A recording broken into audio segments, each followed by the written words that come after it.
Welcome to the Money Insights Podcast, where high-income earners come to learn wealth-building strategies that will take them from high income to high net worth. With your hosts, financial and wealth-building experts, Christian Allen and Rod Zabriskie. Welcome into another episode of the Money Insights Podcast. I'm Christian Allen, here with my co-host, Rod the Pod Zabriskie.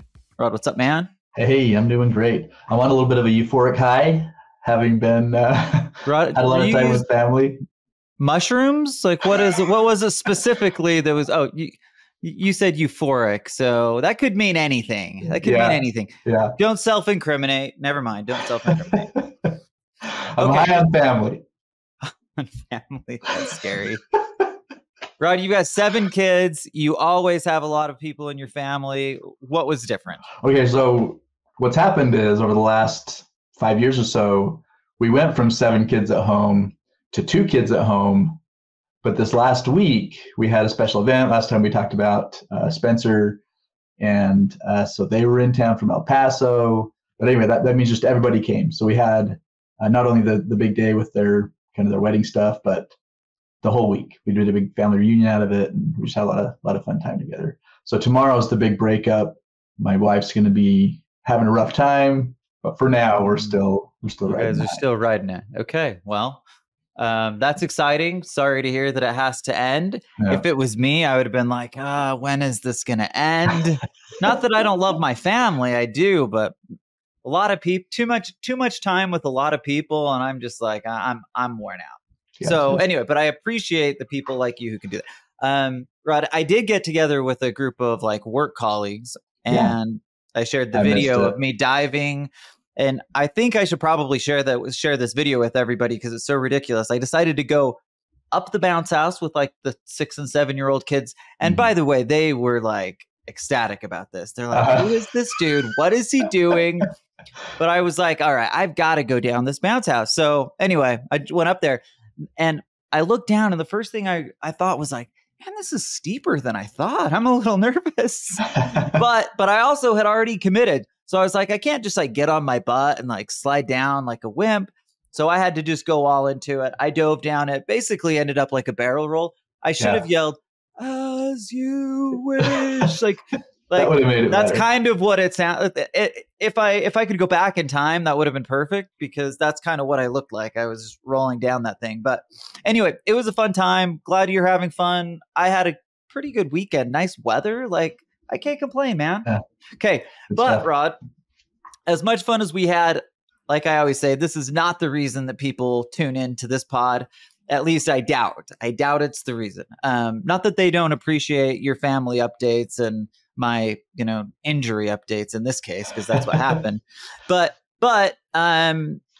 today I want to talk about an interesting subject. So To Market Media, they're the kind of PR marketing firm that helps us out on the back end, does a lot of our marketing stuff.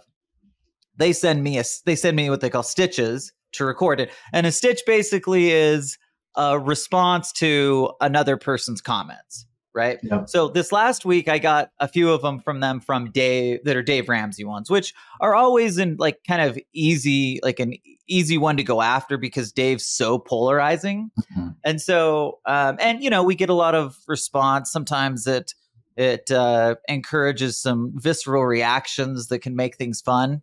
In fact, Rod, even my brother-in-law and I got in a little tiff on LinkedIn just the other day. Can you believe that? On LinkedIn. I remember you talking about some in person, but yeah, he decided to take it to LinkedIn. Nice. So in this case, I had done a stitch like we're going to talk about here, a response to one of Dave's videos, and I agreed with part of it and disagreed with part of it, but he didn't like any of it, and so he was there to let me know it, and we took our personal vendetta to the whole world. So it was a lot of fun. Okay. Anyway, it was great. So, but that's again, I'm getting off topic. Back to our stitches. Dave Ramsey sent in a stitch. That's what inspired the topic for today. And I think as people listen to it, would you say it's fair? Would you say it's fair to say we have a highly educated audience? That would be very safe thing to say. Yes. I think it probably would be very highly educated. Many years in school. Yes. Many years. Do you think many of those people use like student loans? I think it's safe to say. I know, at least with the people we work with. Think maybe a few people had to have student loans to get there. I don't know. I just was curious. Okay. That being the case, I want to listen to this stitch. So let's cue up Dave Ramsey's comments on, well, you'll hear them, but it's on college education, and then we're going to jump into it. 21% of young adults right now are delaying getting married. 31% of young adults are delaying moving out of their parents' home. 40% of young adults delay saving for retirement. 47% of young adults are delaying buying a home because of student loan debt. First rule of college is pay cash. There is no good student loan. There is no circumstance under which you should do a student loan. Ever, ever, ever, ever. Okay, there it is. Dave has spoken. The question is, has Dave spoken the truth?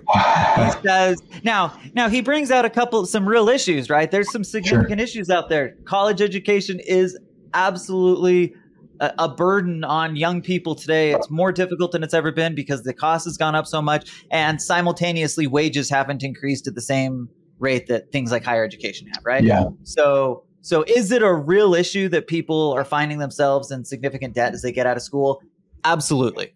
Without question, that's true. Okay, now let's set that aside. We agree with Dave on this.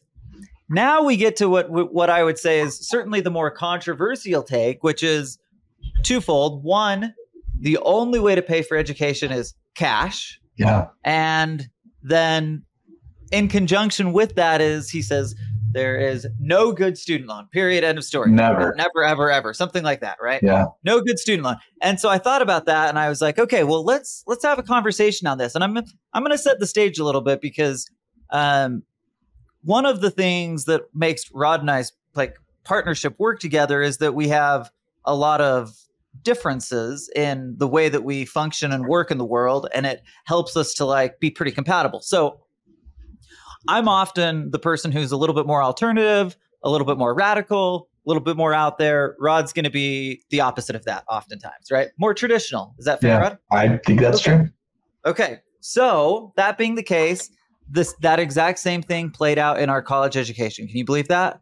I'm a proud college dropout. Rod spent many years getting his college education and a master's degree and MBA. So like we've come to a similar place. We just got there from very different directions, right? Yeah.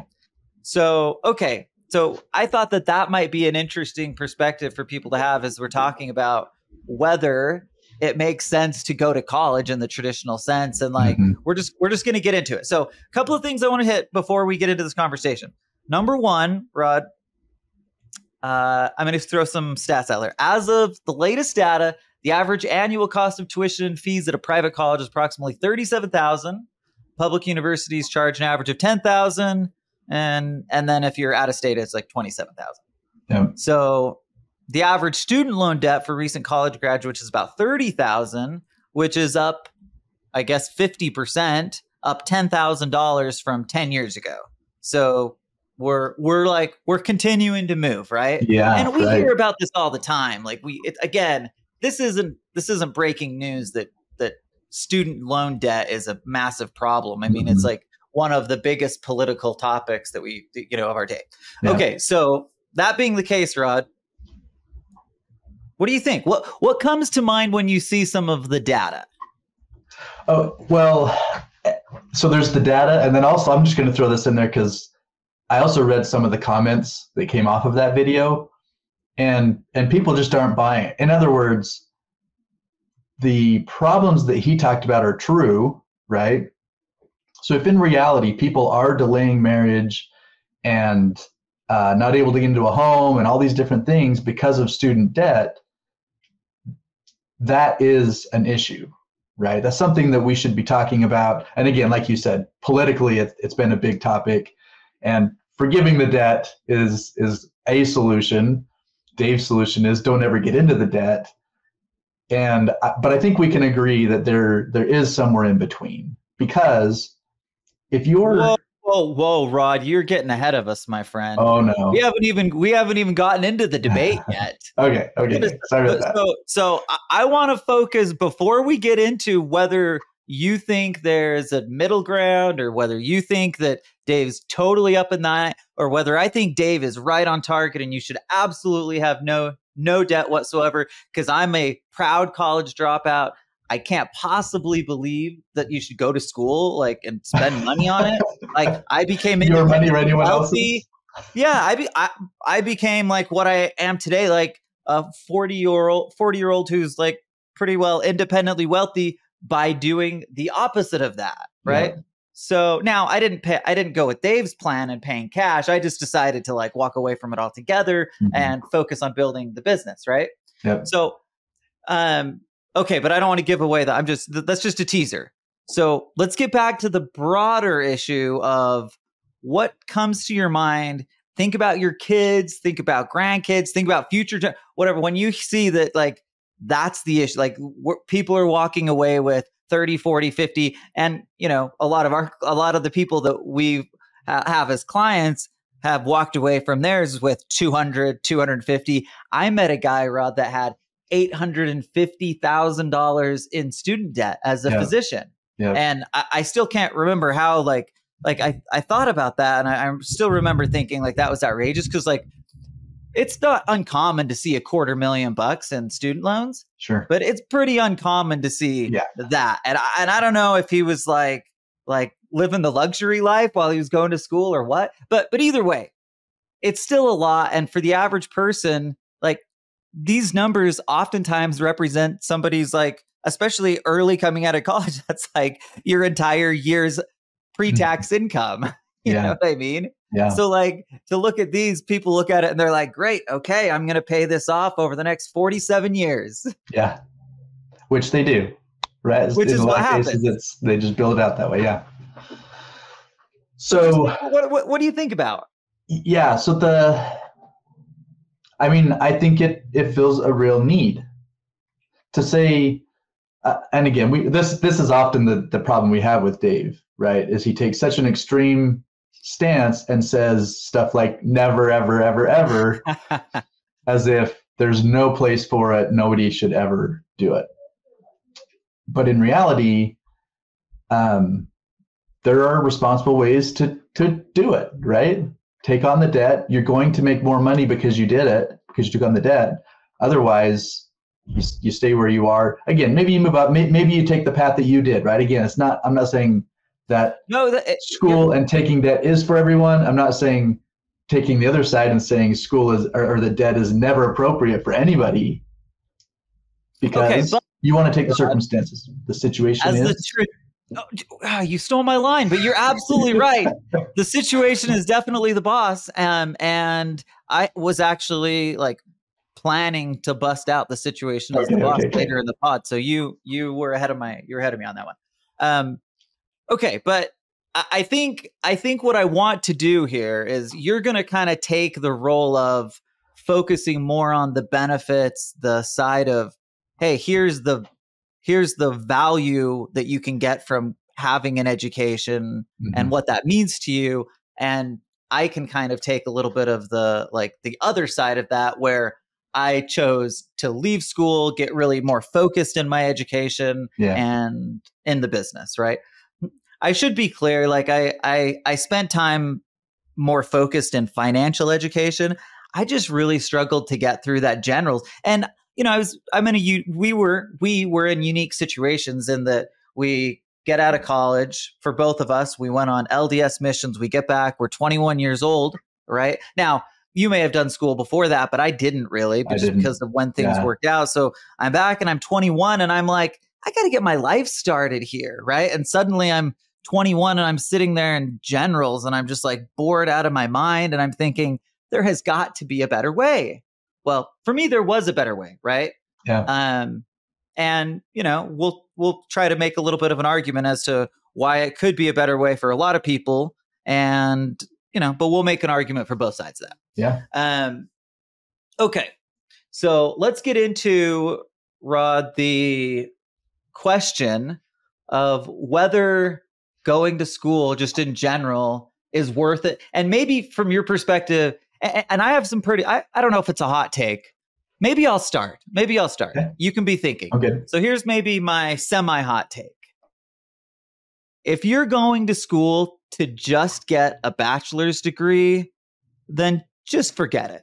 Don't mess with it. That's my hot take. It's not worth it. I don't think you're getting any better working job careers. Now, the statistical data would suggest that you can earn a little bit higher living, right? But like from like a real world application standpoint, if you're like an ambitious person who wants to go and is driven, like you won't have really any advantages by having a bachelor's degree that you would have. I say that I'm thinking maybe of a couple of caveats. But I know lots of people who will regularly say things like, well, I have my degree, but it doesn't get me anything. I still, unless I've had all of the work experience too, then, if I were to go, well, I'll give you an example. My wife, Heather, has a bachelor's degree and we're in a second marriage. So she ended up having to go back to work. And as in a bachelor's degree, she was in her, early 30s. And she basically was having to start at the bottom of the rung. Like it wasn't like, hey, you've got a bachelor. Like she still needed the work experience. So it was like starting right at the beginning. And she didn't feel like there was many advantages. Now, all of my family is college educated, by the way. I am the sole non-college educated member of my family. And the other thing that's really interesting is none of them did student loan debts, like none of them. Okay. So this was like, they like lived Dave's ideas here. They actually did it the way that Dave suggested. And for my brothers, it took them like a while to get there. My sisters were like machines. Yeah. So they somehow managed to do everything in like a short period of time. But for my brothers, it just took them a couple years longer than it would take typically, because they were working in between, saving money. And if they didn't have enough to go for a period of time, they brought their load down or they skipped a semester and then they did. So like, I see Dave's thing and I'm like, okay, I get it. Like there's some situations where it makes sense. But I also get that there's situations where, now I've been all over the place. Back to the original point, Rod, what do you think of my take that if you're going to just get a 4-year degree, my take is you might as well walk away and forget about it. Boom. What do you think? Well, you're not going to be surprised because my answer is that it depends. The situation is the boss. That's way better, Rod. So so anytime you say to yourself, this is what I want to have change. Anytime you come and you're like, you know what? It depends. I want you to say, no, the situation is the boss, because that's way more fun. Good. Way more fun. Let's rehearse that. Okay. So, well, my thought is that actually the situation is the boss, because I agree. If you're going into, especially like I'm thinking about the sciences, engineering, that kind of thing, you can't get to where you want to go without the degree. But in order to get licensed, to even get that first job truly in the engineering field, continue to get education too, though. Like as a scientist, don't you have to get like higher education? Yeah, if you want to be like a true like scientist and you're in the university doing research, doing those things, and absolutely you go all the way through, you get your PhD and you do that. But if you want to be an engineer, you want to work in oil and gas, or you want to work in whatever structural design. Okay, I guess I thought that engineering became like legit engineers were like 6-year degree things. Is it only a 4-year degree to be an engineer? It could, so it could be. Okay. So I worked in a structural engineering firm, and most of them only had the 4-year degree. There were a few others, and in order to become a true like SE structural engineer, you did, but to be a PE, I don't know what the PE stands for. Okay, so what you're saying is there's situations where it can get you a job. So maybe my next question is, what kind of earning potential do you have as if you have a bachelor's degree and you're wanting to go to work at a structural engineering firm? Well, okay. So again, if you're trying to get hired on as an engineer, then it doesn't. I mean, if you don't have the degree, it doesn't matter, right? You just don't even have the opportunity to get that job. So then you would work in like CAD. Oh, it's not CAD design anymore. It's 3D design. And I should clarify, I am thinking of this more broadly in terms of income. So if you're someone that's like money, like you're not just money driven. If you're driven for like maybe just, let's say financial success. Yeah. Let's say that's an important element. I think my argument is you could go and continue to get the degree and maybe even get a little bit of specialized knowledge if you want to be. But here's the thing, man, like I don't know. I guess I'm running into some messy stuff in my head as I'm saying it, because I'm like, okay, I guess if you wanted to start an engineering firm, then you would need to have at least the 4-year degree to be able to start a firm to do that. So maybe that, but again, from an earning potential standpoint, I would just argue that you should go do something else, not waste the 4 years in school, and you'll actually be way better off. Yeah. And so your example with Heather, and that would be true with me, right? My undergraduate degree was in marketing communications, right? Can people go out and do marketing and be really good at it without having that degree? Of course. And on the flip side of that, having gone and gotten my degree, when I was out looking for jobs, was I looking for, and again, this was 20 years ago, but I wasn't going to get a $50,000 job. I had to start at a $30,000 job, right? And is that more than I could have gotten? That's aging you, man. If I didn't get the degree? No, I probably could have got the same $30,000 job 4 years earlier, right? Yeah. So I guess what I'm saying is you're making a good point. Depending on where you're going with your career path. So if you're one of those people, like, so I'll be honest with you, Rod, this is going to sound a little bit weird, but I don't think I came out of college thinking like, hey, I really want to go into financial services, right? So a lot of us kind of fall back into whatever careers that we end up doing. Yeah. And so I don't think, if I'm being totally honest, I necessarily cared specifically what my career was. What I did care about was finding a pathway to success, to provide for my family, accomplish the goals and objectives I have. So while I want to do something I enjoy, for me, it didn't have to be like being a specific thing. Now, but I'm different than a lot of it. Like, there are certainly people who are like, I've been wanting to be a doctor since I was 4. That's what I'm doing. I just, crush the MCAT. Like, that's what they're going to do. But you make a good point. Person, there's some give and take. Yeah. But that person is going on to higher ed, right? But yes, that's a good point. If you were to ask people, just ask people, okay, people who just did the 4-year degree, and how many of them are working in the field that they got their education in?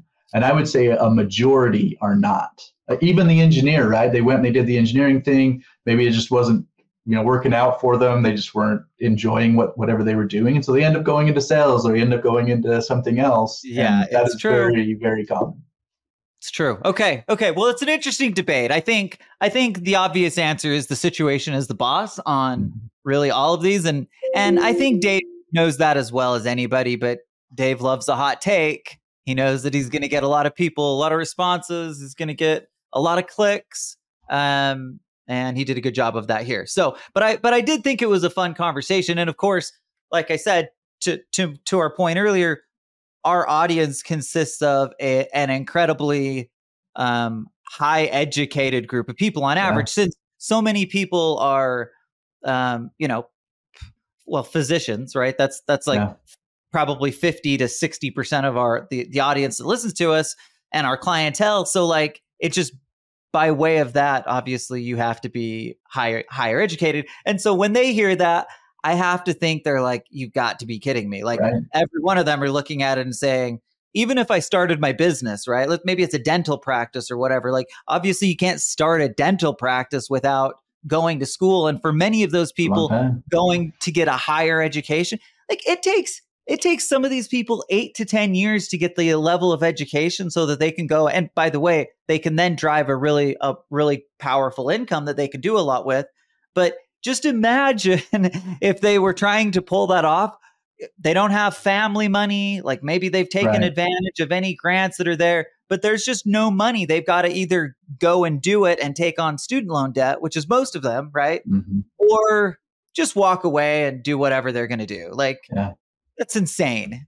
It's ridiculous. It is. So I don't know. All right, Rod. So let's switch gears a little bit. Now that we've talked about what I think is a pretty interesting subject, although one that most people think Dave's just probably being ridiculous on, right? Agreed. Yep. But now that we've hit on that, let's get into solutions to funding college education, right? Because now we've done an episode in the past on, ways to fund college education. We'll probably hit on that, but hit on some of those same things. But I want to talk about like some of the alternatives, right? Now we all know about the regular things that you can do. You can, fund a 529. That's probably the most typical thing that people do is they fund a 529, right? And because there's some tax favorability that comes with that. But let's talk about some of the ways that we've seen people maybe in our world worry about this issue. Like we know college education is a massive cost. Most people would agree that there are situations where it definitely makes sense to take on a loan. And yet we have an audience of people who in their ideal world would actually like to live Dave's principle on this point, not in that they're going to make their child pay cash for it, but we know a lot of people who would just like to pay for their kids' educations, who absolutely believe in it, right? Again, we're talking about all of these physicians that are making $500,000 plus who are able to do a lot. Now they take on a huge burden early on, but if they manage it well, they're certainly able to get ahead, right? Yeah. But those people, they want to try to help kind of their children and the next generation do something special, and they don't want them to have to take on that debt. Okay. So the question is what to do. Now we put ourselves in our client's shoes who are, the average person, and let's say they're 48 years old and they've got a 12-year-old, a 9-year-old, and a 7-year-old, and they've got to be thinking about how am I going to fund these kids' education, because the cost of education is so crazy that I can't imagine a world where they just have to take on student loan and hope for the best. Yeah. What comes to mind?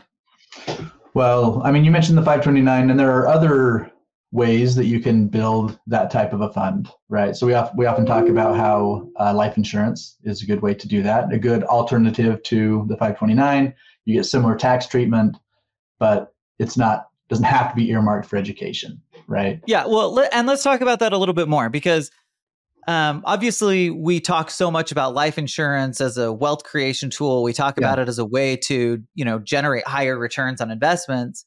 But sometimes we don't talk about it as a really powerful place to stash cash, right?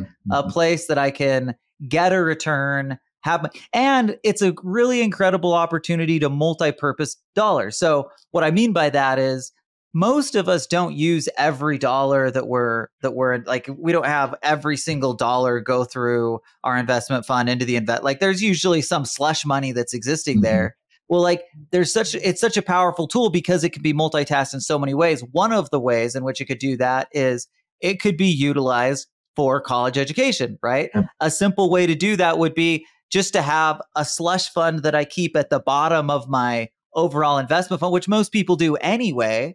And maybe you add to it incrementally and let the returns inside the policy generate over a period of, 10 or 12 years. And now you're in a really great position to still fund college education, but it hasn't really taken away from your ability to continue to invest at a high level, right? It could be that you're saying, hey, I'm going to take a small portion of the returns I get and shovel it there. But my point is just to say, like, one of the things that makes it so powerful is that, to your point, it has tax benefits. It's completely liquid. I get to leverage it against the life insurance, the company's money, like all of these benefits. And obviously, at the same time, the more cash I have in there, I also get a higher death benefit and long-term care benefit. So like, it's this tool that gives me so many things.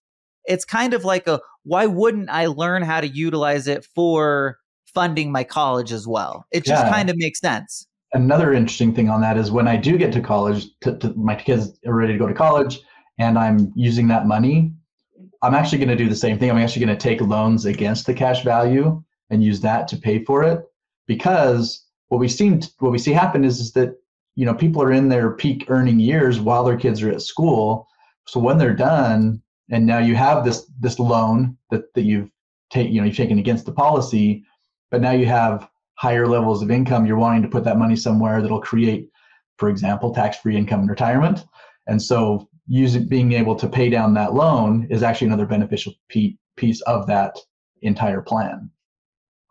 Yep, I love it. Another one that comes to mind, Rod. This is now we're and in this one we're still leaving the initial point, life insurance, right? So I'm saving money inside the investment optimizer, and I love the idea that people go and invest in an actual asset on their kids' behalf. Like, I don't remember when I first heard this idea, but it just like rang true to me because I think it could be a really powerful way to change like the entire trajectory of like their life and their family. Because we talk about so often like why we believe it's more beneficial to have cash flowing assets in retirement, right? And cash flow in retirement than it is to just have a lump sum of money, especially if it's like qualified money, right? Yeah. Money with a bunch of restrictions. Well, the same thing applies here when a person gets to the age, like how powerful is it if I can give my kid a cash flowing piece of property that they're going to use as a way to manage money in that situation? Like, again, as long as they have a cash flow opportunity, like then they're in a really powerful position.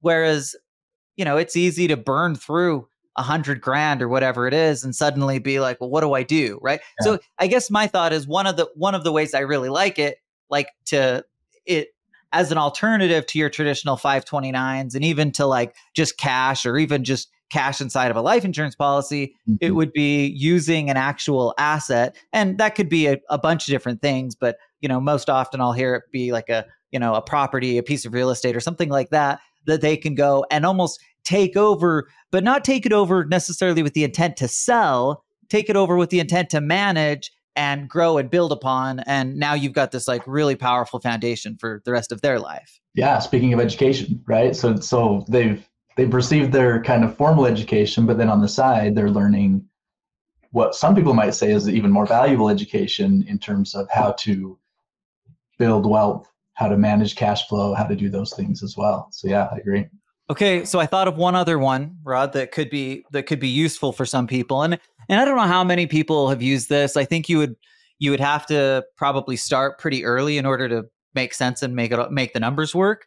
But we use the capital avalanche as a strategy that can produce higher income in retirement, right? And typically, obviously the longer the duration that we can like let it sit and bake, the more powerful the cash flow that comes from it is, right? Yeah. So, but if I was thinking, hey, I've got 15 years or, probably anything more than 10 years before college education, I could make a really, a strong argument for using a policy to create a cash flow situation that they can then it's using the same principles that you're using with real estate. They're taking on a policy that's intended to continue to produce cash flow indefinitely. Well, it's one that would certainly require education, right? Especially if you wanted to continue to fund it ongoingly. So I say that thinking, I'm just thinking through an example in my head. Let's just say we have one of our clients who's like, hey, I really like the idea of using capital avalanche to fund my kids' education. Yeah. I'm going to go ahead and start doing this. Maybe I put $100,000 in it year one, and then I'm going to, and maybe it's for year 1 and 2, and then I'm going to let the loans come in and they're going to kick in, and then they're going to be what, funds the rest of the policy. Yeah. Well, what happens then is I get to this point in time, let's just say it's 15 years out, where, well, certainly I could like cash out the policy and take my net equity. But that's not where the power is, right? The power is taking over an asset that has become a cash flow producing machine. And so then it would be a situation where you're kind of transferring the ability to utilize this policy to the next generation, where they could do the same thing that they're doing with real estate, only, and what I mean by that is manage the underlying asset, learn how to take the cash flow off it responsibly. And by the way, the irresponsible situation isn't so bad either, right? If they run out of cash, like you turn the policy into a paid up policy, and it's not like the end of the world. But my point here is just to say it's another powerful way to do it, because one, you're utilizing leverage, and some of this I'm just kind of thinking through on the fly here. But if you're someone who's maybe I don't know. I guess I'll just say, if you're short on the ability to just fund the amount that you want to get in there, well, obviously the capital avalanche is powerful because you're using other people's money. A bank is literally coming in at some point, or I'm utilizing the insurance company's money, but one way or another, I'm utilizing leverage to create the net equity, which produces the cash flow that can then pay for college. Yeah. Whew.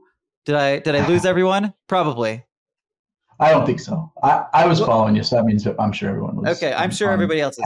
So those are some of the ways I can think of. Now, the second one where we talked about real estate is obviously the most broad. It's just like it's an awful similar overall philosophy and plan to what we believe gets you to become like, generationally wealthy. It's the same principle, and that is, first, you funnel the money into the life insurance policy. That's going to be your baseline, right? And now, maybe I should say that's your foundation. It produces a foundation that gives you the opportunity to do 100 other things, including invest in really any asset class I can think of, and do it freely utilizing policy loans. That's kind of the most powerful way that you can be creative and think about ways to fund college. But these other ways are really good ways that could be useful as well. And so those are just some of the things that came by. Are there any other, thoughts, ideas that we talked about 529. I probably shouldn't even bring up Coverdell savings accounts. Like, do people use those anymore? Or are those totally out? I only ever see that in study material. I never have seen it. That's what I was like, life. I don't know if I've seen that in real life. I actually do think I saw it once. I can remember a couple that I met with about 15 years ago. And they were they were in their 80s. Okay. Really great dude. George, he was a pilot, really great dude. Anyway, Coverdell's out. So I think we've covered most of it. And I think the main takeaway for me from this show is, well, one, the situation is the boss, right? It's not, it depends. That's boring. The situation is definitely the boss. But number two is, Dave's totally out of touch with reality. Right. Oh, wait, one more thing, Rod. I got a meme yesterday. Heather sends me a meme and it says something like Dave still thinks you can buy a quality vehicle for under $3,000. Oh. And I was just like, it's just Dave being Dave. Like, I don't know who he's talking to and what world he thinks we exist in. I feel like he's one of those people that's probably he has so much money himself that he just figures other people can make it work somehow. I don't know. Well, and the other thing I highlight is that he solidified his philosophy back in the late 90s, right? So his whole thing about, the market just does this and year in and year out, you just count on it, stuff like that. It's all very outdated. For sure. So, but he stuck his flag in it, and it served him well. So he's like, I'm gonna live on this thing. I'll die on this thing. Yeah. I guess I can't blame him. All right, Rod. Well, this has been a fun conversation. Thanks everybody for listening, and we'll see you next week. Thank you for listening to the Money Insights podcast. To learn more about the financial and business strategies discussed in this show, please visit moneyinsights.net. The views and opinions expressed on the Money Insights podcast are not intended to be individual financial, tax, or legal advice. Always consult with the appropriate advisor before making financial decisions. And if you're enjoying the show, please feel free to rate, subscribe, and leave a review wherever you listen to your podcasts. This will help others find the show and learn wealth-building strategies for themselves. Thanks again for tuning in, and we'll catch you in the next episode.